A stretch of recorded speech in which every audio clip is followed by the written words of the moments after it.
वैकुंठ हरिते. आता या ठिकाणी गोपाळ मनोरंजनाचा इतका आनंद झाला. श्रीकृष्ण आनंदाने मनात बसलं. जशी काय सोन्याची ईट चमकते तसं श्रीकृष्ण मनामध्ये चमकायला लागला. आणि इथं काय वैकुंठ आलं का एवढं आनंद त्याच्या गोपाळ कमी होते. त्या गोपाळाला वाटायला सुद्धा झाला या ठिकाणी. असो हरिमुखी कवळ सकळ घालती गोपाळ. उरले ते शेष गोवळ सोयी घेती प्रीती रे. आता तेवढंच राहायचं त्या पश्चात खाली. आणि तो उरलेल्या पश्चात आनंदाने गोपाळ मंडळी श्रीकृष्णासोबत बसून आनंदाने पश्चात घ्यायला सुरुवात केली आहे. तो सकळ निजरती वेळी विमान पाहती अंतराळी. तो ब्रह्मानंद वन माळी काला कैसा करीत से. आता एवढंच नाही या ठिकाणी. हे गोपाळ मंडळीचा जो कार्यक्रम चालूच आहे. हे गोपाळ काला. आणि हे काय विमानामधून देव मंडळी सुद्धा बघायला सुरुवात केलेली आहे. एवढा आनंद सोहळा या ठिकाणी. ब्रह्मा म्हणे ब्रह्मपद जाळावे गोकुळी निरंतर बसावे. इंद्र म्हणे रमाधवे काय देते गोविल्या आता मासी. या ठिकाणी ब्रह्मदेव विमानातून बघालाय. इंद्र बघालाय. इंद्रदेव काय म्हणालाय. हे इंद्र कोण केलं ते केलं. पण हे गोपाळ काला इतका आनंद नाही. एवढं कार्य देव मंडळी म्हणायला सुरुवात केली या ठिकाणी. कोणती शशी सूर्य दोघे जण आम्हा कृष्णे लाविले भ्रमण.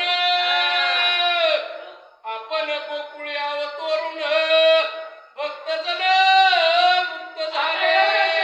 शेषी सूर्य अनेक देव एवढा आपण गोकुळाच्या ठिकाणी आनंद ठेवले. हे काय बिनकाम करायला एवढं कार्य म्हणायला सुरुवात केली आहे या ठिकाणी.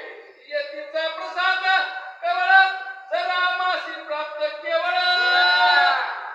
तरी मुक्त होऊन तात्काळ माया चक्रापासूनी. आता म्हणजे हे गोपाळ काला एवढा पश्चात आपल्याला केव्हा भेटते म्हणजे. आणि एवढा आनंद कुठं भेटणार गेला. जसे देव शेषाय देवगुणा बर्मा हे पुढे जेव्हा विमानात बसून विचार करायला सुरुवात केली तर मग देव म्हणती एक करावे मत्स्य घेऊन अवघी जावे. मित्र कन्या हृदयी राहावे प्रेम तळपावे सादर. आता हे देव मंडळीमध्ये काय करावं म्हणजे एवढा सोहळा तर काढायचा बघायचा झाला. आपण सुद्धा त्या ठिकाणी जावं आणि तिथला आनंद सोहळा ठेवा. असं देव मंडळी सुद्धा विचार करायला सुरुवात केली आहे इथे. गडिया समवेत श्रीधर हस्त प्रक्षालय येईना जगदुद्धार. ते शेषू शेवनी उतार सर्वही करू आता हे आपुला. शेषा सुद्धा म्हणायला सुरुवात केलेली आहे.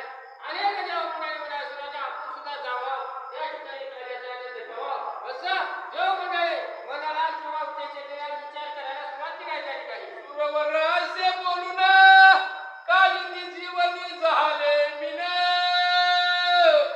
एक जाणे जग जीवन अंतर खुन तयाची. आता म्हणजे अंतर काय होणार. पाण्यामध्ये मासळ्याच्या रूपामध्ये आले सगळे देव.